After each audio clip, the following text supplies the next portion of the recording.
예, 오늘 말씀드릴 주제는 서양 미술과 애플에서 찾은 혁신성입니다. 오늘 제가 말씀드릴 거는 우리가 통상적으로 그 혁신이다 또는 창의성이라고 하면 무에서 유를 창조하는 걸로 생각하시는 분이 많은데 그것이 아니고 현재 나와 있는 것에서 재해석을 통해서 창의적인 요소를 찾을 수 있다는 것을 설명드리고자 합니다.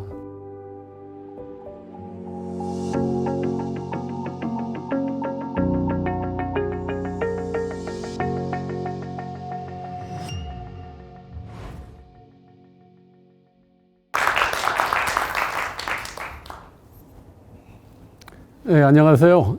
성균관대 전자정보공학부의 김용석 교수입니다. 오늘 드릴 주제는 서양 미술과 애플에서 찾은 혁신입니다.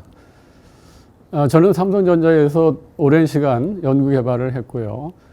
후반 무렵에는 삼성 스마트폰인 갤럭시 개발에 참여했습니다. 저는 대학에 와서는 대학과 기업의 가교 역할을 하고 있고요. 또 사물 인터넷에 다양한 응용 분야를 연구하고 있습니다. 저는 시간이 나면 미술관을 찾는 편입니다. 특히 서양 미술에 관심을 갖고 방학 중에는 유럽 미술관을 많이 찾아다녔습니다. 물론 이제 올해하고 작년에는 이제 코로나 때문에 못 다녔고요.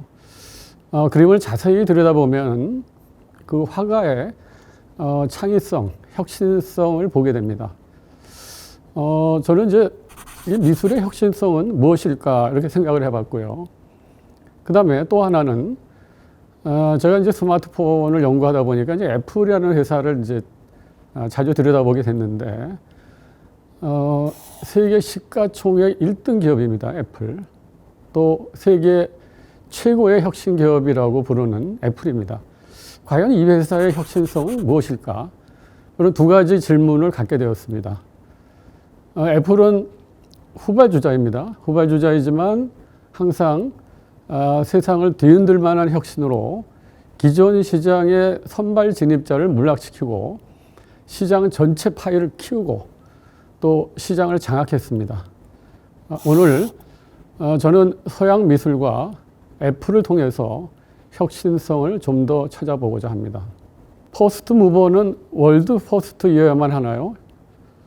많은 전문가분들은 이런 얘기를 합니다. 국내 기업은 이제는 선진 기업을 따라하지 말고 이제는 퍼스트 무버로 가야 한다. 이렇게 얘기를 많이 하십니다. 무슨 얘기냐면 세계 최초를 많이 강조합니다. 제가 이제 2019년도에 쓴 이제 칼럼인데요. 이 칼럼을 보면은 제가 이거 중앙일보에 썼던 겁니다. 이 당시가 이제 폴더폰을 세계 최초로 개발하기 위해서 삼성과 또는 중국 기업이 굉장히 치열하게 경쟁을 하던 이제 그런 시기에 썼습니다. 제가 이제 이런 얘기를 했습니다. 세계 최초가 중요한 게 아니다. 세계 최고가 돼야 된다. 그 다음에 시장을 키우고 그 시장을 장악했을 때만이 진정한 퍼스트 무버라고 할 수 있다. 이런 얘기를 했습니다. 이 기사가 뉴욕타임즈 한국어판에 다시 이제 번역이 돼가지고 게재가 됐습니다. 근데 그 제목을 굉장히 멋지게 붙였어요. 제목에서 정말 중요한 시사점을 우리가 찾을 수가 있는데요. Being first isn't everything. 무슨 얘기냐면 최초가 전부가 아니야. 이런 멋진 제목을 이제 붙였습니다. 세계 최초 하면 떠오르는 기업이 있습니다. 바로 일본의 소니라는 기업인데요. 소니는 80년대, 90년대에 세계 가전시장을 주름 잡았던 회사입니다. 오디오, TV, 컴퓨터 이런 제품들에서 소니는 늘 세계 최초로 만들고 가장 비싼 고가 제품이었습니다. 이런 그 라디오라든가 TV 또는 이 카세트 테이프 이런 거에서 세계 최초였습니다. 제가 이제 대학 다닐 때 많은 대학생들의 선망의 대상이 됐던 것이 바로 요 이제 사진에서 나와 있는 맨 오른쪽에 있는 바로 소니 워크맨입니다. 집에서 듣던 음악을 이제 걸으면서 들을 수 있는 카세트 테이프 플레이였습니다. 그래서 이제 우리 그 대학생들은 이거를 어떻게 하나 장만해 볼까 해서 굉장히 저 부모님한테 졸르기도 하고 뭐 그랬던 기억이 나요. 그러니까 지금의 어떻게 보면 아이폰이 나왔을 때 수준의 어떤 큰 이 반향을 일으켰던 그런 제품입니다. 이 당시를 한번 생각을 해보면 소니의 제품들은 이 아날로그 기술에 기반을 둔 제품들입니다. 예, 그러다 보니까 이제 소니의 월드 퍼스트 제품은 다 퍼스트 무버의 자리를 차지할 수 있었습니다. 그 이유는 뭐냐면 이 아날로그 기술은 남들이 따라오기 어려운 그런 기술이었기 때문에 그렇습니다. 자, 그런데 이제 지금은 우리가 이제 디지털 기술 시대라고 얘기를 하죠. 근데 이 디지털 기술 시대가 되면 이제 상황이 바뀌게 돼요. 월드 퍼스트는 퍼스트 무버를 보장하지 않습니다. 제가 한번 질문을 한번 드리겠습니다.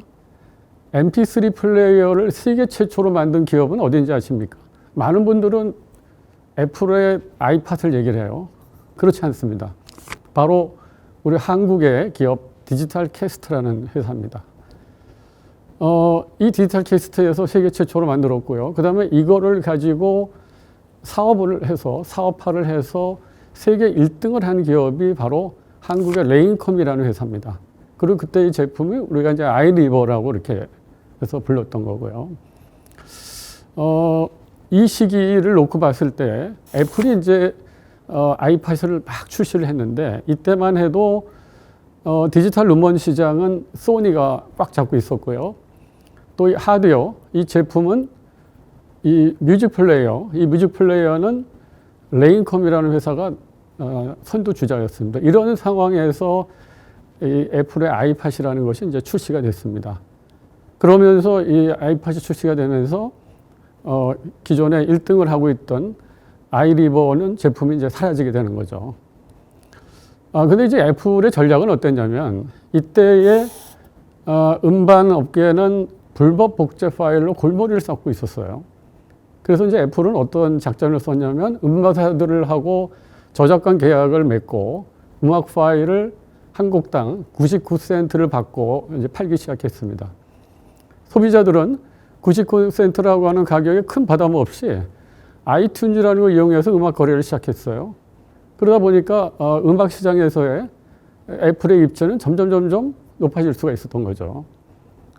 지금 무슨 얘기냐면 이 아이팟의 성공 요인을 보면 결국은 우리가 이제 일반적으로는 그런 얘기를 많이 해요. 아이팟은 기존에 있던 MP3 플레이어보다는 굉장히 디자인도 예쁘고 또 쓰기 편리하고 이런 얘기를 많이, 물론 그것도 일부 맞는 얘기지만 그것보다는 가장 큰 성공 요인은 뭐냐? 플랫폼의 변화가 있습니다. 똑같은 기능을 가진 MP3 플레이어지만 아이튠즈라고 하는 플랫폼이 더해지면서 누구도 따라오지 못하는 혁신에 성공하게 된 겁니다. 자, 그러면 이제 조금 다른 이야기. 그 르네상스 시대의 최초의 화가는 누구일까요? 이거에 대한 대답도 많은 분들은 다빈치 또는 미켈란젤로 이런 얘기를 많이 해요. 그렇지 않습니다. 지오토라고 하는 사람입니다. 그 이탈리아 베네치아를 아마 여러분들 이제 그 유럽 이탈리아 놀러 가시면은 베네치아까지는 갈 거예요. 근데 거기에서 한 40km 정도 떨어져 있는 이 파도바라고 하는 그 데를 아마 가신 분은 별로 없을 텐데 거기를 가게 되면 그 아레나 예배당이라는 데가 있어요. 그 예배당에 가게 되면 이 서양 미술사에서 가장 중요한 유명한 벽화가 있습니다. 그 벽화가 바로 지오토라는 사람이 그린 벽화인데요. 이거는 십자가에서 내려온 그리스도를 애도하는 장면, 거기에 마리아와 또 제자들이 또 그 위에 이제 천사들까지도 굉장히 그 슬퍼하는 그런 감정을 그림에다가 이제 삽입한 걸 볼 수가 있습니다. 이게 바로 이제 그 르네상스 시대의 최초의 회화다 이렇게 볼 수가 있습니다. 근데 이게 중세 시대에는 생각지도 못했습니다. 그런 어떤 슬픔이나 이런 감정들을 그걸 그대로 표현할 수가 없었습니다. 그래서 이 르네상스 시대의 미술을 새롭게 열었던 이 지오토라고 하는 화가는 굉장히 중요한 역할을 했죠. 그렇지만 별로 기억해 주는 사람은 없어요. 그 후에 이제 보티첼리가 이제 더 발전시켰고, 그 다음에 이제 이 세 명의 천재, 다빈치, 미켈란젤로, 라파엘로라고 하는 이 세 명의 천재가 결국 찬란한 르네상스 미술을 완성하게 됩니다. 그래서 우리는 맨 마지막에 세 명의 천재를 주로 기억을 하게 되는 거죠. 자, 이러면 이제 그 다음에 본격적으로 이제 혁신에 대한 얘기를 좀 하겠습니다. 먼저 이제 서양 미술의 혁신성, 다른 것을 생각하기부터 한번 살펴보도록 하겠습니다. 만약에 미술이 남과 다른 점이 없다면 그거는 짝퉁에 불과한 거죠. 천재 화가 피카소는 이런 얘기를 했어요. Good artist copy, great artist steal이라는 말을 했어요. 좋은 예술가는 모방하고 위대한 예술가는 훔친다. 이런 말을 남겼습니다. 그렇다면 이 모방한다는 것과 훔친다는 것의 차이는 무엇일까요? 굉장히 큰 차이가 있어요. 가장 큰 차이는 이 아이디어를 어디에서 가지고 왔는지를 제3자가 전혀 눈치챌 수 있느냐 없게 하느냐에 달려 있습니다. 그는 이 대가들의 그림을 사실은 훔쳤어요. 훔치면서도 남과 다르게 표현했습니다. 대가의 그림을 모방하지 않고 새롭게 재해석을 통해서 창의적인 그림을 얻어냈습니다. 이 피카소는 더 잘 그리기 위함이 아니라 다르게 그리기 위한 것이었던 것이죠. 여러분 다 아시는 것과 마찬가지로 피카소는 입체주의, 이 큐비즘을 새롭게 만든 화가입니다. 피카소는 후기 인상주의 세잔의 영향을 많이 받았고 또 세잔은 마네의 영향을 받았습니다. 서양 미술의 혁신은 그래서 이제 마네로부터 시작된다고 할 수가 있습니다. 이 그림은 마네의 풀밭 위의 점심 식사입니다. 지금 보아도 예사롭지가 않아요. 그런 작품입니다. 마네는 이 그림을 통해서 모네, 세잔, 드가, 르누아르 같은 이런 젊은 화가들한테 영향을 주고 또 인상주의가 탄생하게 된 계기를 만들게 됩니다. 그래서 마네를 현대 미술의 선구자라고 부르는 이유이기도 합니다.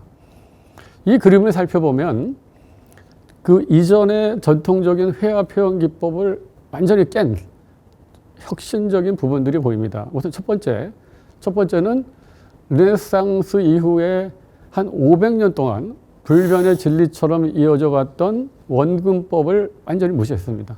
이 화면에 이제 이 중앙에 그 목욕하는 여인은 그 오른편에 그려진 배에 비해서는 너무나 작게 그렸어요.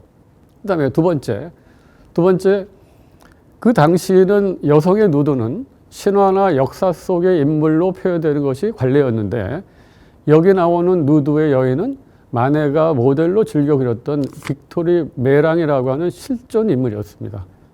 그러니까 이것도 사실은 그 당시로 볼 때는 파격적이죠. 그 다음에 세 번째는 지금 이 나무나 또는 풀의 모습 이런 걸 보게 되면 굉장히 거칠게 이렇게 그려져 있습니다. 사실 그 당시만 해도 굉장히 세밀하게 정교함을 표현하는 것이 그 당시에 어떤 관례적인 기법이었는데 이것도 무시했던 거죠. 미술사에서 가장 혁신적인 그림으로 이 그림은 좀 평가받고 있습니다. 그런데 이 화면 지금 전경에 등장하고 있는 남녀는 이 두 거장의 작품을 모방했습니다. 첫 번째는 전원음악회에서 영감을 얻었고요. 그 다음에 두 번째는 조금 더 디테일해요. 라파엘로의 원작을 동판으로 모사한 라이몬디의 파리스의 심판을 그대로 가져왔습니다. 그대로 모방했어요. 지금 이 그림을 한번 보시면 알겠지만, 그러니까 우측의 아래쪽을 보시면 그 그림이 너무나 똑같습니다. 정면을 바라보고 있는 인물, 그 다음에 비스듬하게 기대어 있는 그 인물의 모습, 이런 것들은 이 파리스의 심판과 똑같은 걸 알 수가 있습니다. 이 그림에서 당시 사회에 만연한 부르주아들의 도덕성을 신랄하게 비판하는 겁니다. 정장을 입은 남자는 이제 부르주아 계급이 되고요. 또 누드는 매춘부를 뜻하고 있습니다. 마네는 이 대가들의 작품에 나타난 것을 구도나 기법을 그대로 훔쳐왔지만 자신의 작품 속에서 새롭게 재해석을 하고 또 중요한 메시지를 던지고 있습니다. 다음은 모네의 풀밭 위의 점심 식사입니다. 이 두 그림을 한번 비교해서 보죠. 왼쪽은 마네, 오른쪽은 모네입니다. 모네는 이 논란이 될 만한 구성은 피하고 야외에서 느긋하게 소풍을 즐기는 신사숙녀의 모습을 그대로 담고 있습니다. 모네는 마네를 존경하는 뜻으로 같은 제목의 이 그림을 그렸습니다. 마네는 주로 인물화, 모네는 주로 풍경화를 많이 그렸습니다. 피카소도 말년에 마네의 풀밭에서의 점심 식사를 재해석한 150개의 드로잉과 27개의 회화 작품을 남겼습니다. 역시 마네를 존경하는 의미로 그렸습니다. 피카소는 전혀 제3자가 알 수 없을 정도로 정말 다르게 그렸어요. 지금 여러분들 보시면 알겠지만 제목을 보지 않으면 이게 풀바드의 점심 식사인가? 이렇게 착각을 일으킬 정도로 아마 그렇게 여러분들 느끼시게 될 것 같아요. 그러니까 아마 다른 제목을 붙여도 모를 정도일 것 같습니다. 자, 다음은 이제 애플의 혁신성에 대해서 알아보겠습니다. 자신이 세운 회사 애플에서 퇴출되었다가 극적으로 다시 돌아오는 스티브 잡스는 컴백을 하면서 애플의 철학을 담은 Think Different라는 광고를 1997년 9월에 발표를 합니다. 애플의 혁신 철학은 한마디로 Think Different입니다. 이것을 Think Differently의 의미로 받아들이면 그건 잘못된 해석이고요. 생각하는 대상의 사물이 그 현재에 그대로 머무르는 정도의 이제 의미가 되는 거고요. 잡스가 생각했던 이 Think Different는 그런 의미가 아니고 Think Something Different입니다. 그러니까 무슨 얘기하냐면 다른 어떤 것, 다른 것을 생각하라는 거죠. 다른 것을 생각하라. 그건 무슨 얘기냐면 현존하는 요 범위 안에 있는 것이 아니고 그거를 넘어서서 새로운 창조적인 그 무언가를 떠올리는 것. 이게 결국 Think Different라고 그렇게 생각하는 거죠. TV 광고에는 이런 문구들이 들어 있습니다. 여기 미친 이들이 있습니다. 혁명가 문제야. 하지만 이들은 사물을 다르게 봅니다. 다른 이들은 미쳤다고 말하지만 저희는 그들에게서 천재성을 봅니다. 미쳐야만 세상을 바꿀 수 있다고 생각하기 때문입니다. 이 다르게 보는 사람들로 피카소, 간디, 아인슈타인, 알리 이런 사람들이 등장하고 있습니다. 이 광고에서 선언했던 다름을 찾는 노력으로 애플의 아이팟, 아이폰, 아이워치 이런 제품들이 세계 1등 제품으로 성공했다고 하는 것은 분명한 사실입니다. 제가 이제 MP3 플레이어를 누가 세계 최초로 만드냐 이런 질문을 아까 던졌는데 이번에는 스마트폰 쪽에 한번 던져보겠습니다. 최초의 스마트폰 누가 만들었을까요? 이거 역시 애플에서 만들지 않았습니다. 1992년도에 IBM에서 사이몬이라고 하는 제품을 세계 최초로 내놓았습니다. 물론 그 이후에 여러 그 스마트폰들이 나왔어요. 림 또는 노키아, 삼성전자, LG전자 이런 데서 그 스마트폰과 같은 그런 우리가 PDA라고 부르기도 했고요. 그런 제품들이 많이 나왔습니다. 그렇지만 애플의 아이폰이 2007년도에 출시되면서 그런 제품들은 다 시장에서 사라졌습니다. 아이폰의 첫 번째 제품, 그러니까 아이폰 1이죠. 이게 이제 발표할 때 이제 그 잡스가 프레젠테이션 하는 거를 한번 직접 여러분들 보시면 더 확실하게 알 텐데 이때 잡스가 강조해서 좀 더 부각해서 얘기했던 거는 주로 이제 사용자 인터페이스 UI였습니다. 당시에 이제 이 아이폰 이전에 나왔던 이 스마트폰들은 전부 이 쿼티 타입이라는 건 무슨 얘기냐면 이렇게 키보드 형태로 되어 있어서 이렇게 누를 수 있게 되어 있는 겁니다. 이제 그런 타입이었었는데 아이폰은 이 쿼티 키보드를 전부 없애버렸어요. 없애버리고 이렇게 LCD 판넬에다가 사람들이 이렇게 손으로 누를 수 있게끔 만들었습니다. 근데 그때 중요한 거는 뭐냐면 정전식이라고 하는 터치 스크린을 세계 최초로 채택을 했는데 그게 뭐가 이제 좋은 거냐면 멀티 터치가 가능하게 된 거죠. 애플의 아이폰이 나왔을 때가 처음이었던 거죠. 근데 이전에 나왔던 폰에도 이런 비슷한 게 있었는데 그때는 이제 소위 말해서 이제 저항 방식의 터치 스크린이었어요. 그거는 이제 쉽게 얘기하면 여러분들이 은행 ATM기에 가서 돈을 찾을 때 번호를 이렇게 누르죠. 하나씩. 싱글 터치입니다. 그거는.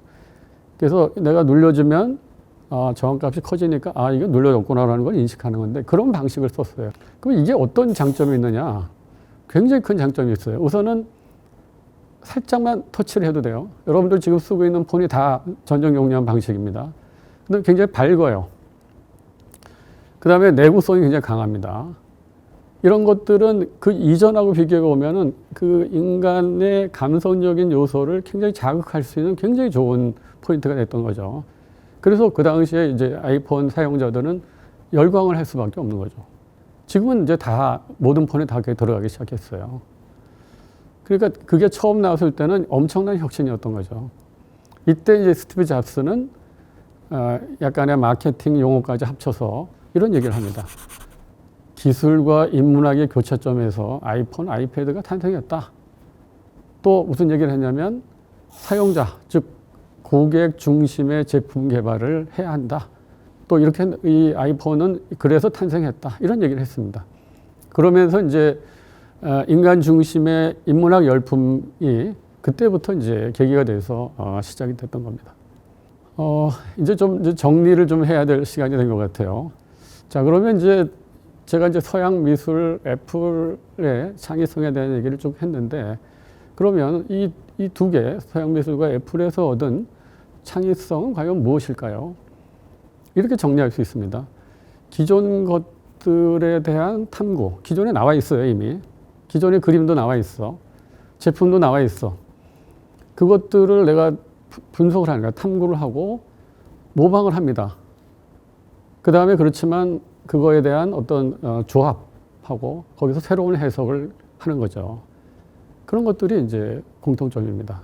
그래서 혁신이라는 건 뭐냐?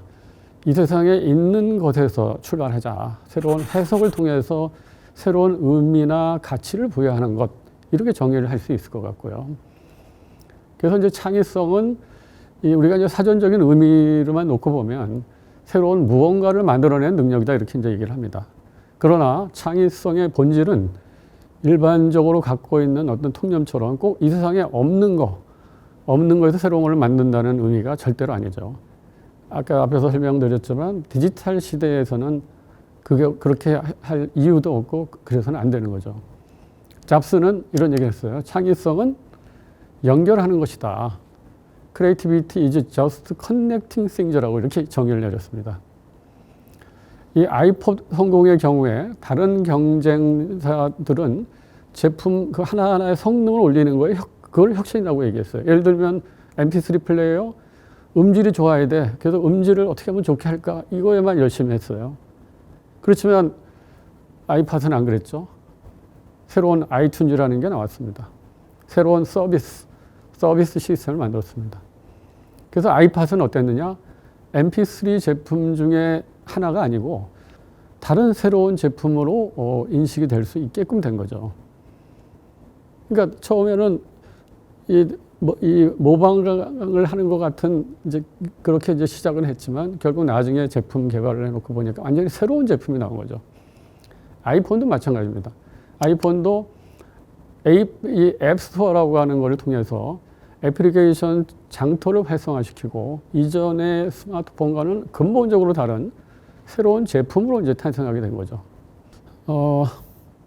여러분들이 아마 주로 중고등학교 때 아마 많이 읽으셨을 것 같아요. 로버스트 프로스트의 가지 않는 길이라는 시인데요. 두 갈래 길이 있었어요. 근데 어느 쪽 길을 갈까 고민하다가 남들이 가지 않는 길을 선택을 한 거죠. 그렇지만 고민을 많이 했어요. 선택을 하고 나중에 보니까 난 잘했더라라고 하는 겁니다. 그래서 이제 잘 가지 않는 미지의 인생길을 선택했고 모든 것이 달라졌다 이렇게 얘기를 하고 있습니다. 이 아날로그 기술 시대에서의 월드 퍼스트는 포스트 무버를 보장받았습니다. 제가 이제 그 말씀 아까 드렸고요. 그러나 지금과 같은 디지털 환경으로 바뀐 오늘날의 시대에서는 세계 최초 제품, 기술 별로 의미가 없습니다. 후발주자가 얼마든지 새로운 차별성으로 시장의 판도를 바꿀 수 있습니다. 앞으로 펼쳐지는 4차 산업혁명 시대는 인공지능이라고 하는 기술 또는 빅데이터 또는 사물 인터넷 등 이러한 강력한 디지털 기술이 서로 연결이 되면서 더욱 차별화를 만들어내고 시장을 이끌어 나갈 것입니다. 다른 길, 가지 않는 길을 가야 우리의 미래가 있습니다. 감사합니다.